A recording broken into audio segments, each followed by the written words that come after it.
저는 로이 알록 구말 부산 외국어대학교 명예교수입니다. 1980년에 유학생 자격으로 한국에 왔다가 한평생을 한국에서 보내게 됐습니다.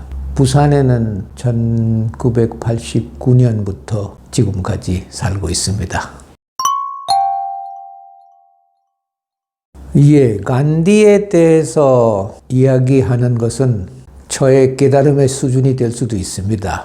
간디는 나에게는 아주 위대한 존재입니다. 읽어도 아직 자극받는 분이 있다면 나에게는 그런 분이 간디입니다. 물론 난 간디의 시대에 살지 않았지만 간디의 흔적이 남은 것을 조금 확인할 수 있었다. 간디의 삶을 이야기하자면은 물론 인도의 구자라트주에서 태어나시고 그 다음에 공부하러 영국 가셨고 또 영국에서 변호사 자격증을 받고 남아공에서 인도 상인들의 문제를 해결하기 위해서 변호 역할도 해주셨는데 그때 잘 아시겠지만은 남아공에는 인종차별이 아주 심했는데 그런 장면도 있어요. 퍼스트 클래스 기차간에 들어가는데 결국 간디를 기차간에서 밖으로 던져버리는 그 스토리도 있습니다. 실화이죠. 그때 간디가 깨달았던 거는 나는 남아공에 와서 인도 사람들을 위해서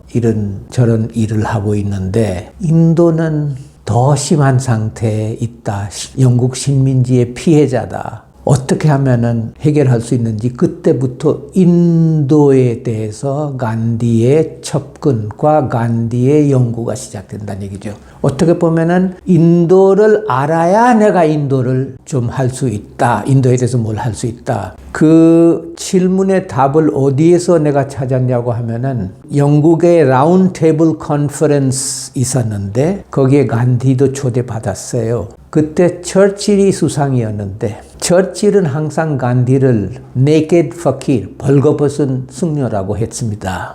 그때 영국의 왕이 이 사람이 어떤 사람인지 한번 내가 보고 싶다. 그래서 아침에 한번 보자고 간디한테 연락이 왔어요. 그러나 오라고 했을 때는 간디한테 검은 양식 옷차림에 오라고 했는데 그날 아침에 간디는 그냥 간디가 항상 입었던 옷, 인도에 와서 나는 인도 사람이라고 해서 인도 일반인이 입는 것이 나의 옷이다. 그걸 입고 갔을 때 처음에는 왕궁에 있는 직원들이 굉장히 당황했어요. 이렇게는 들어갈 수는 없다. 그래도 간디는 나는 이것이 나의 옷이다. 그래서 왕한테 보고를 하니까 왕이 그래도 한번 보고 싶다 하면 데려오라고 그렇게 했어요. 오자마자 왕이 하는 이야기가 난 당신에 대해서 벌거벗은 승려라고 생각했는데 당신은 아무것도 안 입었네. 그 말을 했습니다. 그때 바로 간디의 대답이 왜 내가 벌거벗게 됐는지 또 인도 사람들이 왜 이렇게 벌거벗은 모습으로 돼 있는지 그걸 당신이 더 잘 알지 않느냐고. 그런 자신감이 있었다는 얘기죠. 두려움이 사람을 위축시킨다.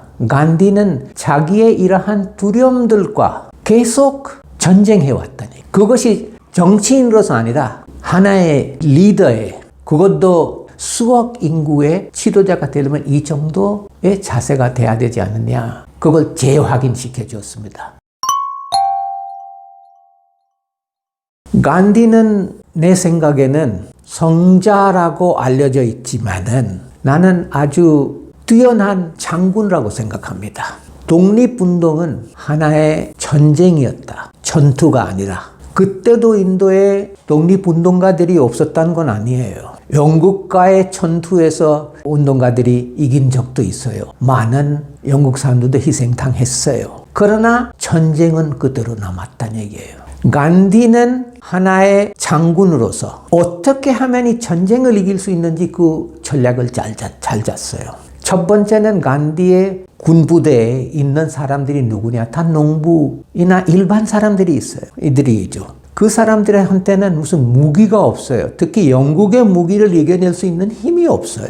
그래서 입을 막고 손을 묶은 상태에서 싸워야 된다. 그것이 비폭력주의라는 무기가 되어버렸다는 얘기예요. 인도의 비폭력의 오랜 역사가 있어요. 간디는 그걸 최대한으로 활용한 사람입니다. 그렇게 해서 목적은 단순히 영국 사람들을 쫓아내고 정권을 장악하는 게 간디의 전략이 아니었다. 다르게 말하면 간디의 그게 전투 수준이지 전쟁은 이기는 게 아니었다. 인도가 독립됐을 때 어떤 모습으로 가지러 노력해야 될지 그거까지 다 생각한 사람이에요. 그래서 결국 평화 구축 그리고 장출. 왜냐하면 인도가 영국 사람들이 들어오기 전에 굉장히 부자 나라였어요. 그러나 이제 빈털터리가 되는 상황의 원인이 뭐냐? 그걸 간디가 굉장히 잘 분석했어요. 그래서 간디가 물레를 돌리는 이유도 인도 사람들의 손재주가 너무나 좋아서 이때까지 역사적으로 약 1000년 동안 옷을만 팔아도 엄청난 부를 마련했어요. 인도가. 그 시골에서 손으로 짠 옷들이었는데 이 섬유 산업이죠. 인도의 옷이 유럽에서 잘 팔리고 그리고 유럽의 금이 다 인도로 와 있었다는 이야기가 있습니다. 그래서 로마의 여성들 때문에 로마가 망하고 있다 그런 이야기도 있어요. 근데 왜 인도에 그 옷이 인기가 있었냐면은 바람으로 짠 옷이라고 했어요. 그만큼 얇고 그만큼 파인하게 짤 수 있는 기술이 손재주가 있었다는 얘기지. 근데 영국의 섬유 산업이 들어옴으로써 이 사람들이 다 손발을 잃은 셈이 돼버렸다는 얘기죠. 그러니까 살아갈 수 있는 어떤 소득이 없어지는 거죠. 농부는 농사 못 지게 하고 왜냐하면 쌀 농사, 밀 농사 이런 것 대신에 목화 농사를 해야 되고 사탕수수 농사를 해야 되고 담배 농사를 해야 되니까. 그리고 독점 무역을 하면서 인도 사람들이 아무것도 생산하면 안 되고 아무것도 판매하면 안 된다는 시대였어요. 그래서 간디는 내가 내 옷을 만드는 데는 그건 사고 파는 것이 아니니까 그 정도는 우리가 해야 되지. 거기서부터 사실 간디의 운동이 시작된다는 얘기죠. 소금 운동도 그 이유 때문입니다. 인도는 약 3,500km의 바닷가를 가지고 있으면서도 영국의 법 때문에 인도 사람이 소금조차 만들지 못했다는 얘기예요. 그래서 간디는 진실을 추구하는 그게 사티아그라하입니다. 사티아그라하를 통해서 비폭력주의를 무기로 사용하면서 하나하나씩 영국의 자존심을 건드리기 시작하는 겁니다. 결국 이렇게 해서 독립을 얻어냈습니다. 그래서 인도가 얻은 독립은 다른 나라에서 혁명을 통해서이든 어떤 방법으로 하든 독립하고는 다르다. 프랑스의 경우에는 그 혁명, 물론 공화국을 세울 수 있었지만은 거기에 비참하게 사회가 갈라지는 것, 또 비참하게 사람들이 죽는 것, 인도에는 없었다. 간디는 영국 사람들이 돌아갈 때 이 사람들이 손님이었다. 손님을 보낼 때는 손님처럼 보내라. 그래서 인도에는 분노는 있었지만 폭력이 없었다. 지금 혁명을 통해서 많은 나라들이 세워지는데 결과가 남는 게 있다면 미움밖에 없어요. 그거는 여러 가지로 해석할 수 있잖아요. 클래스 컨플릭트 이런 걸 하지만은 계급이 왜 생기느냐? 계급을 없애는 게 만약에 독립의 목적이었으면은 왜 계급이 남느냐? 그리고 왜 한 계급이 권력을 가진 자, 그 계급이 아직도 권력 투쟁만 하느냐? 민주주의에서도 4년, 5년 임기 끝나면은 이제는 나는 할 만큼 했다. 이제 내놓는다. 국민이 다시 뽑아주면은 다시 하고 아니면 내가 내려가겠다. 그런 자세가 필요하는데 그런 자세를 보이는 정치가 어디 있느냐? 전 세계 어디도 안 보인다. 그래서 전쟁은 이 파워 컨플릭트의 파워 스트러글의 결과이죠. 지금 우크라이나이든 이스라엘이든 70년 동안 이 문제가 해결되지 않느냐 하면 이게 권력 투쟁이지 평화 구축이 아니잖아요. 한국은 나한테도 신선한 자극이었고 또 아마 나도 한국 사람들한테는 그런 자극이 되지 않느냐 그런 생각이 듭니다. 처음에 한국에 왔을 때 사람들이 나를 보고 미군이라고 했어요. 그때는 처음에는 조금 난 미군 아닌데 생각이 있었지만은 결국 돌아서 보니까 이분들이 아직까지는 미군밖에 다른 세상을 모르신다는 것은 또 알게 되고 또 친구들하고 아니면 학교 교수님들하고 술 마실 때 잔 돌리는 거 보고 처음에 굉장히 놀랐어요. 왜냐하면 인도에서는 이 자기가 마시는 물, 자기가 마시는 분, 그릇 이런 거는 남하고 쉐어하지는 않습니다. 그래서 여러 잔이 내 앞에 있는데 이걸 어떻게 마셔야 될지 고민이 많았습니다. 그러나 천천히 그걸 이겨냈습니다. 이건 나를 좋아해서, 나를 사랑해서 나한테 이 잔을 건네주는 것이지 침이 더럽다 그 생각이 한순간에 사라졌습니다. 다른 경우에 보면은 사람들이 내가 이제 한국에 44년 넘게 살았는데 한국인 되려고 나도 나름대로의 노력을 많이 했지만은 한국인 인정은 국적으로서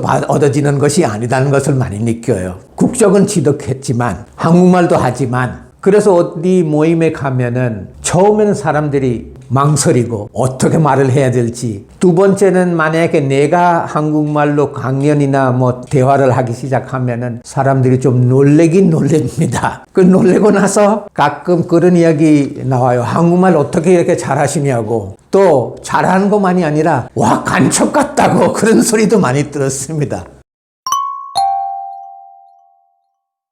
인도에 세탁하는 계급이 있습니다. 남의 그 마을의 전체 마을의 옷들을 받아가지고 강가에 가져가서 빨래하고 다시 돌려주고 오늘의 세탁소의 역할이죠. 이 세탁 주인한테 2마리의 당나귀가 있었어요. 그 당나귀의 활용도가 어디냐면은 이 무거운 짐을 강가까지 가져가서 또 강가에서도 다시 짐을 가져오는, 그런데 아주 힘든 그 일이죠. 그러나 당나귀는 아주 힘들어요. 말에 대해서는 말주인이 항상 조심하고 신경 쓰고 잘 보살펴 주는데 먹이도 주고 좋은 걸 주고 마사지까지 해주는데 당나귀에 대해서 이런 게 한 적이 없죠.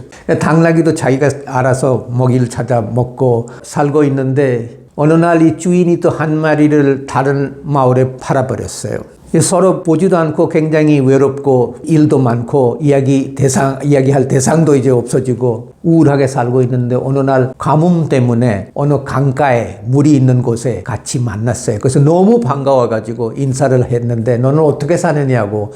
매일 똑같이 일이 또 많아졌고 이제는 늙었는데 더 힘들어요. 당신은 어떻게 사냐. 나도 더 힘들지. 그러나 나는 미래가 밝다. 왜 미래가 밝으냐고 물어봤죠. 내 세탁 주인이 딸이 하나 있는데 딸한테 화를 낼 때마다 하는 얘기 너를 이 당나귀한테 시집 보내겠다. 그 이야기 하니까 나는 미래가 밝다. 그래서 우리는 항상 행복을 밖에서 찾는 경향이 있어요. 그렇게 하다 보니까 불행해지기가 아주 쉬워져요. 왜 그러냐면 기대에 못 미치면은 불행해지죠. 그래서 나에게는 행복이라는 게 뭐냐? 밖에서 무엇을 찾는다기보다 내 자신한테 그것을 찾습니다. 원인이 뭔지. 예를 들어서 내가 아프다면 그 아픔의 원인이 어디냐? 내가 슬프다면 그 슬픔의 원인이 어디냐? 그렇게 해서 내 자신을 알아가는 그 자체가 나한테 행복입니다.